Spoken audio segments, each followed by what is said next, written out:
Voter జాబితా వచ్చేటట్టు చూసుకోవాల్సినటువంటి గురుతర బాధ్యత ఉందని చెప్పి తెలియజేస్తూ నాకు ఇచ్చిన ఈ అవకాశానికి ధన్యవాదాలు.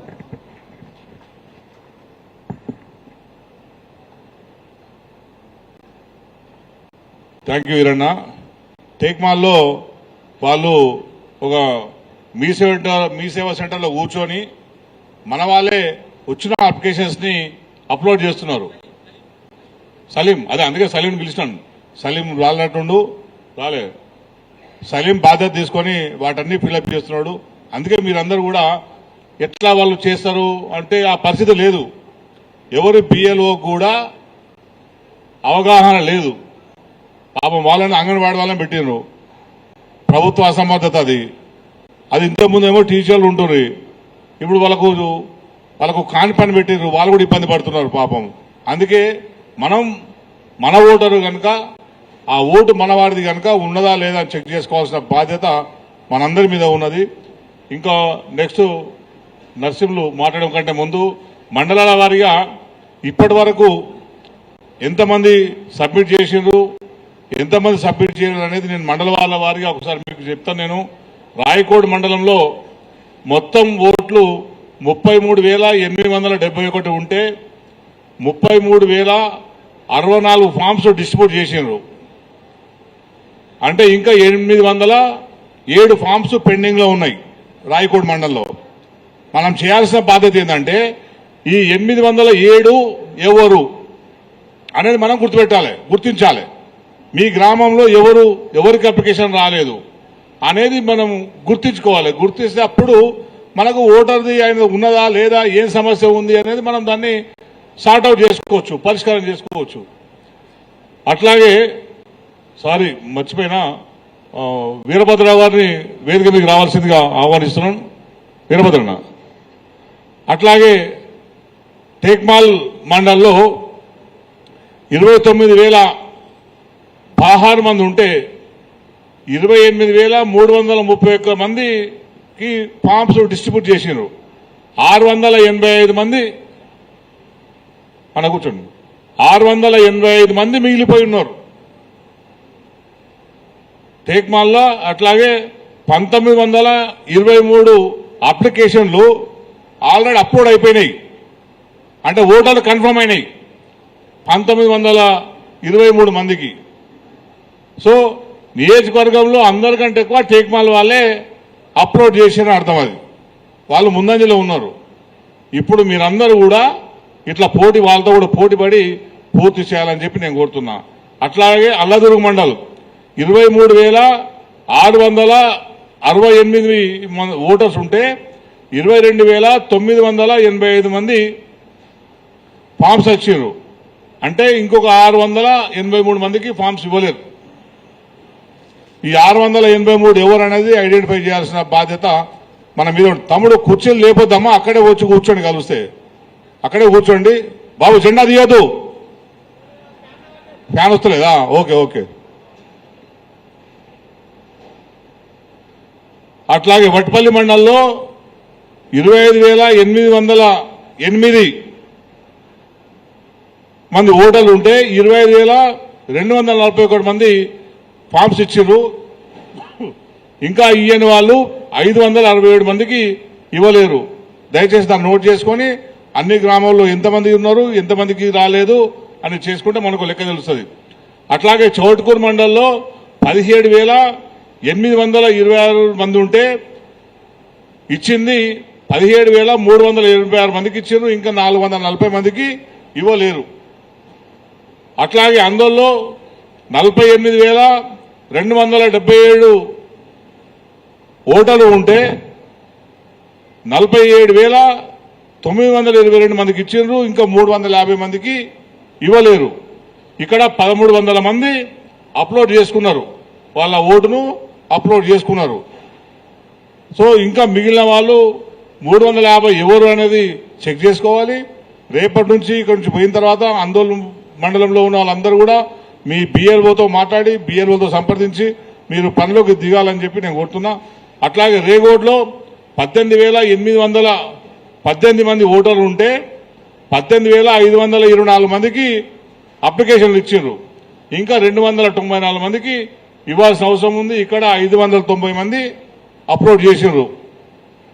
అట్లాగే మునిపల్లిలో 34,232 ఓటర్లు ఉంటే 34,155 మందికి పంపిణీ చేసినారు.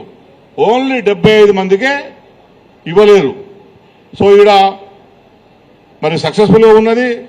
ఈ సక్సెస్ఫుల్గా ఉన్న దాంట్లో ఏమైనా ఫ్రాడింగ్ ఉందా లేదా అనేది చూసుకోవాలి. ఎందుకంటే మునిపల్లి మండలంలో ఒక గ్రామంలో, నేను ఆ గ్రామం పేరు చెప్పాలన్నా మరొద్దా కానీ, ఒక గ్రామంలో చాలా కొన్ని బోగస్ ఓట్లు ఉన్నాయి. వాళ్ళు కాంగ్రెస్ వాళ్ళు, వాళ్ళకి తెలుసు. దృష్టి పెట్టండి. ఆ ఊరి మీద పెద్ద ఊరు అది. ఆ ఊరి మీద దృష్టి పెట్టండి. వాళ్ళు దాదాపు 100-200 ఓట్లే బయటి వాళ్ళే ఉన్నాయి. వాళ్ళు ప్రతిసారి ఆ ఓట్లు వేయించుకొని గెలిచే ప్రయత్నం చేస్తారు. అయినప్పటికీ కూడా మనమే గెలుస్తున్నామట. ఆ ఊర్లో మన పట్టు బాగున్నది కనుక ఆ దొంగ ఓట్లు వేరే రాష్ట్రాలవి ఉన్నాయి, హైదరాబాద్ ఉండేటి వాళ్ళు ఉన్నాయి. వాటిని కూడా మీరు ఐడెంటిఫై చేయండి. మీకు అందరూ తెలుసు ఆ ఊరు ఏదో కనుక మీరు దాన్ని చూసుకొని మీరు పెద్ద నాయకులందరూ కోఆర్డినేట్ చేసుకొని మీరు అది చూసుకోండి. అట్లాగే పుల్కల్లో 23,573 ఓటర్లు ఉంటే 23,541 మందికి ఇచ్చిండ్రు. ఇంకా 32 మందికి మాత్రమే ఇవ్వలేరు. 672 మంది అప్లోడ్ చేసుకున్నారు. సో ఈడ కూడా బాగానే జరిగింది. మీరందరూ కూడా జాగ్రత్తగా చూసుకొని, ఇప్పుడు ఎవరెవరైతే అప్లికేషన్ ఫామ్స్ వచ్చిందో, మనందరికి అప్లికేషన్ ఫామ్స్ తెచ్చినాయి, అందరికి ఇంట్లో ఇచ్చినాము. కానీ అందరు దూట్లో పెట్టుకొని ఉన్నాము. ఇంకా ఎవరు కూడా ఇంకా టైం ఉండాలి అనుకుంటున్నారు. దయచేసి మీరు వెంటనే వాటిని మీరు వండి బిఎల్ఓలు. అందుకే మనం మీకు దీంట్లో ఇంకా చెప్పాలంటే, ఇప్పుడు ఇంతమంది అప్లోడ్ చేసిన దాంట్లో నాకు తెలిసి మనోళ్ళు ఎవరైనా అప్లోడ్ చేసిన వాళ్ళు, నాకు తెలిసి టేక్ మనల్ని ఒక్కరైనా చూసినా, మిగతా వాళ్ళు ఎవరైనా అప్లోడ్ చేసిన వాళ్ళు ఉన్నారా? చేయించిరా? చేస్తున్నా? Okay, thank you. మిగతా మండలాలు కూడా చూసుకోండి. అట్లా ఎవరెవరైతే అప్లోడ్ చేయలేదో అప్లోడ్ చేశారు చూసుకోండి. అందుకేందంటే ఇది చాలా కన్ఫ్యూజన్ ఉంటుంది కనుక మేము ఏం చేశామంటే, దయచేసి చాలా మంది పెద్ద మనుషులు ఏంటంటే, మేము బిఎల్ఓల పేర్లు చదువుకున్న వాళ్ళే సేకరిస్తుంటే చాలా మంది పెద్ద మనుషులు కొంచెం ఆడు పోరగాడు ఆడదెందుకు సార్, వాడేం పనికి వస్తాడని చాలా మంది కూడా అన్నారు. అంటే ఇది రాసే పని. ఈ రాసే పని కనుక కొంచెం చదువుకున్న పిల్లలు ఉంటే బాగుంటుందనే ఉద్దేశంతో మనం చదువుకున్న పిల్లల్ని ఇక్కడ పెట్టడం జరిగింది. అందుకే దయచేసి మీరేం చేస్తారంటే, మనం ఒక్కొక్క బూత్కి 2 పెట్టాం బిఎల్ఏను. కానీ మీరు ఒక్క బూత్లో 5 మందిని తిరగండి. మీరు ఒక్క బూత్లో 5 మంది కలిసి తిరిగి మీరు ఒక్కొక్క రోజు ఒక్కొక్క దగ్గర కూర్చొని పొద్దున ఒక 50, మధ్యాహ్నం ఒక 50, సాయంత్రం ఒక 50 లేకుండా రోజుకు 100 మీరు కంప్లీట్ చేసినా 3 రోజుల్లో మీరు కంప్లీట్ చేయగలుగుతారు. 3వ రోజు చేయగలుగుతారు. ఎందుకంటే మళ్ళీ రోజు పని మీకు వేరే పనులు ఉంటాయి కనుక రోజుకో 2 గంటలు పెట్టుడు చాలు. రోజుకో 2 గంటలు మీరు సమయం దీని మీద పెడితే తప్పకుండా అది పూర్తి స్థాయిలో మీరు దాన్ని సక్సెస్ఫుల్గా చేసుకోగలుగుతారు. దాన్ని ఎట్లా నింపాలి ఏంది అనేది అన్న చెప్తాడు. ఇంకా ఏ అనుమానాలున్నా కూడా అన్న వచ్చినాక చెప్తాడు. కనుక మనం మన నియోజకవర్గంలో అయితే మనకున్న ఓటర్లను మనం కాపాడుకోవాల్సిన అవసరం ఉన్నది. ఇప్పుడున్న జనాలు, ప్రజలు కేసీఆర్ గారి నాయకత్వాన్ని కోరుకుంటున్నారు. కేసీఆర్ గారు లేని లోటును వాళ్ళు తెలుసుకొని సార్ వస్తే బాగుండే ఇప్పుడు కోల్పోయినామనే బాధలో ఉన్నారు. సో మళ్ళీ కాంగ్రెస్ పార్టీ వేరే రకంగా కుట్రలు కుతంత్రాలు చేసి మళ్ళీ దొంగ ఓటుతోని అధికారంలోకి వచ్చే అవకాశం ఉంటుంది. ఇక మనకేమైనా నమ్మకం ఉంటుంది, ఎవడో మీకు లేదు, ఎలక్షన్ కమిషన్ చేస్తాడని అనుకుంటారు. కానీ నీ అప్లికేషన్ ఫామ్ సంతకం పెట్టి ఇచ్చే తప్పించి నీ ఫామ్ యాక్సెప్ట్ చేయరు. సంతకం చేయాలి ఓటర్ తప్పకుండా. కానీ ఇక్కడ ఏం జరిగింది, ఇక్కడంతా వ్యవస్థలు అంతా ఏం జరిగింది, ఎవరికి కూడా అవగాహన లేని వారికి బాధ్యత అప్పచెప్పి కోసం వాళ్ళ పార్టీలు అందరూ నింపుకుందాం అనుకుంటారు. రాష్ట్ర వైపుగా రాష్ట్ర వ్యాప్తంగా అన్ని గ్రామాల్లో కూడా ఎట్లాగో బిఎల్ఓలు చేయలేరు, మనమే నింపుకుందామని మన కుట్ర దాగి ఉన్నదేమో. అందుకే మనందరం కూడా అలర్ట్ గా ఉండాల్సిన అవసరం ఉన్నది.